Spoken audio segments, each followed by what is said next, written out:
बीते दिनों छत्तीसगढ़ में आए गौ तस्करी के मामले में पुलिस ने बड़ी कार्रवाई की। पुलिस ने गौ तस्करों के खिलाफ एफआईआर दर्ज कर ली है। दरअसल बीते दिनों कांग्रेस शासित राज्य छत्तीसगढ़ में गौ तस्करी का मामला सामने आया था। ये मामला कवर्धा के पिपरिया थाना क्षेत्र का था, जहां 300 से ज्यादा गौवंशों को तस्कर मध्य प्रदेश लेकर जा रहे थे। जब मामले की सूचना हिंदू संगठन के कार्यकर्ताओं को हुई तो उन्होंने पीछा कर सभी गौवंशों को उनके कब्जे से छुड़ा लिया।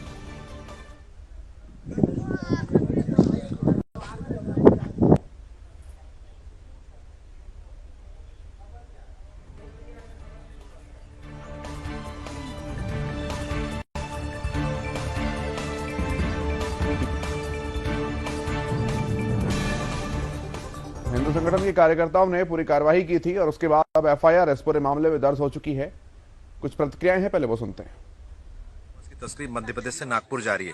प्रतिदिन हजारों गौवंश पैदल अलग अलग स्वरूप में जा रहे हैं, जिसमें गौवंश को क्रूरतापूर्वक बांधकर स्लीपर सेल के माध्यम से महिलाएं, बच्चों और जो स्थानीय व्यक्तियों का भयंकर इस्तेमाल हो रहा है।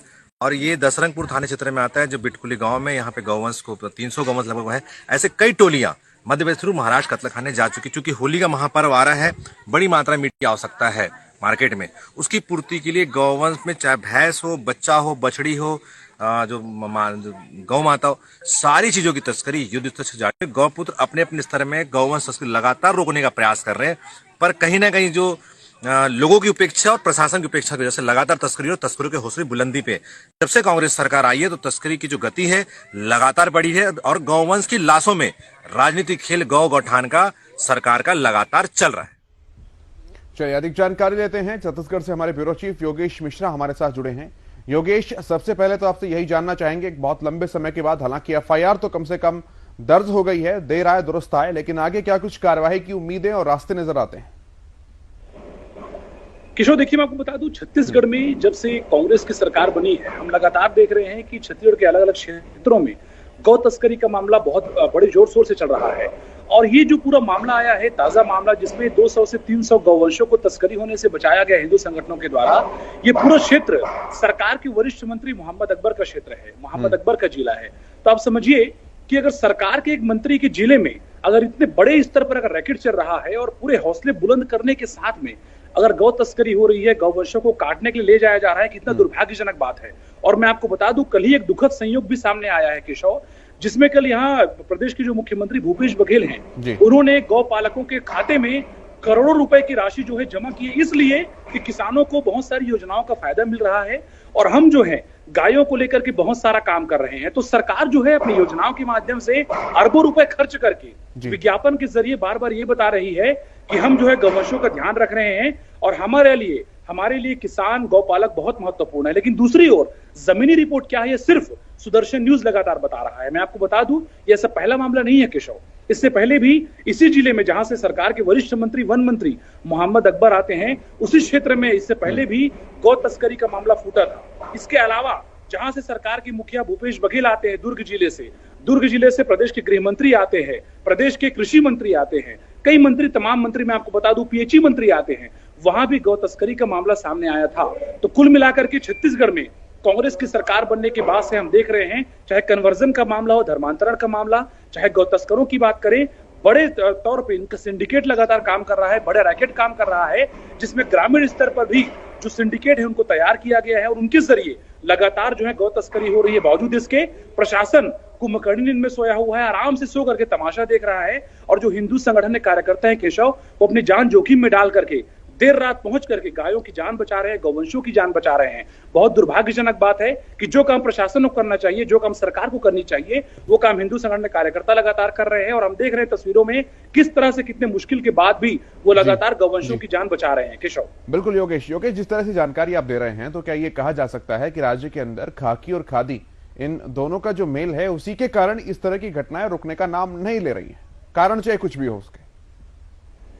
देखिए, मैं एक घटना का जिक्र करना चाहूंगा। कुछ दिन पहले ही प्रदेश के जशपुर जिले में एक थाना इलाके में एक टीआई थे, उन्होंने एक बार गौ तस्करी पकड़ने का प्रयास किया। पूरी टीम के साथ वो गौ तस्करों के पास पहुंचे और वहां पे गौवंशों को छुड़ाने का उन्होंने प्रयास किया।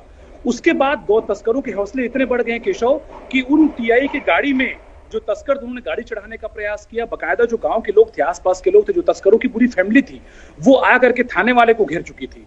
तो मैं आपको बता दूं, ये जमीनी रिपोर्ट है जो हम बता रहे हैं कि जो थाने वाले हैं, जो पुलिस वाले हैं, अगर वो बचाने का प्रयास भी करते हैं, अगर कुछ जगहों पे करते हैं, हर कोई तो नहीं करता, अगर थोड़े बहुत लोग बचे हैं जिनके अंदर थोड़ी बहुत हिम्मत बची है, अगर वो हिम्मत दिखाने का प्रयास भी करते हैं, तो उन पर गौ तस्कर हावी होने का प्रयास करते हैं, उन पर गाड़ी चढ़ाने तक का प्रयास होता है, उनको गांव वाले घेर लेते हैं, उन पे हथियार से हमला करने का प्रयास होता है।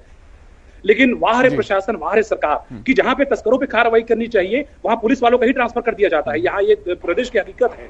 तो कुल मिलाकर के अगर थोड़े बहुत पुलिस वाले हिम्मत भी कर रहे हैं केशव जिन इलाकों में, तो उन पर हमले हो रहे हैं और हमले होने के बाद उन्हीं के तबादले कर दिए जा रहे हैं। लेकिन जहां पर कार्रवाई करनी चाहिए पुलिस प्रशासन को, वहां बहुत सारे पुलिस प्रशासन के लोग ऐसे हैं जो तमाशा देख रहे हैं, जो तमाशबीन बने देख रहे हैं, और बहुत सारे लोग ऑफ द कैमरा ये बात को भी कहते हैं कि हम मजबूर हैं, हम कुछ नहीं कर सकते, हमारे हाथ बंधे हुए हैं। योगेश, तो क्या समझा जाए इस घटना को देखते हुए, क्या समझा जाए कि एफआईआर जो है वो केवल एक कानूनी खाना पूर्ति है या फिर वाकई में कुछ कार्रवाई होगी? देखिए, बहुत सारे मामलों में जो हिंदू संगठन के कार्यकर्ता हैं उनसे लगातार हमारी बात होती है। सबका ये कहना रहता है कि सबसे पहले तो गौ वंशों को बचाना, गौ तस्करों से उनको बचाना, और दूसरी बात एफआईआर दर्ज करना, ये दोनों को लेकर के उनको इतनी मेहनत करनी पड़ती है जिसकी वो कल्पना भी नहीं करते हैं। यानी कि कुल मिलाकर के अगर हिंदू संगठन के कार्यकर्ता, चाहे बजरंग दल की बात करें, विश्व हिंदू परिषद के बात करें, यहाँ पे उमेश बिसेन, अंकित द्विवेदी, प्रिंस परमार, तमाम ऐसे नाम है, कैलाश तिवारी, जो जमीनी स्तर पे पहुंच करके 2-3 बजे रात को भी गौ तस्करों को पकड़ रहे हैं और गौवंशों को बचा रहे हैं। लेकिन वहां उनको एफआईआर दर्ज कराने तक के लिए बहुत मेहनत करनी पड़ती है। आप सोचिए कि जो काम प्रशासन को करना चाहिए वो काम हिंदू संगठन के कार्यकर्ता कर रहे हैं, लेकिन अगर कार्यकर्ता अपना काम कर भी रहे हैं ईमानदारी के साथ में, तो एफआईआर दर्ज कराने तक के लिए उनको बहुत मेहनत करनी पड़ती है। यानी कि कुल मिलाकर के पुलिस प्रशासन ये चाहता है कि आप अगर मेहनत कर भी रहे हैं, गौवंशों को बचा रहे हैं, तो आप बचाते रहिए, हम तो तमाशा देखते रहेंगे, और अगर आप बचा भी लेते हैं तो एफआईआर करने के लिए आपको एड़ी चोटी का जोर लगाना पड़ेगा। बहुत दुर्भाग्यजनक स्थिति है। और छत्तीसगढ़ में गौ तस्करी का जो मामला है केशव, वो बहुत तेजी के साथ लगातार बढ़ रहा है और गौ तस्करों के हौसले दिनों दिन बढ़ते ही नजर आ रहे हैं। ठीक है योगेश, आप नजर बनाए रखिए। फिलहाल इन तमाम बातचीत और जानकारी के लिए आपका बहुत धन्यवाद योगेश।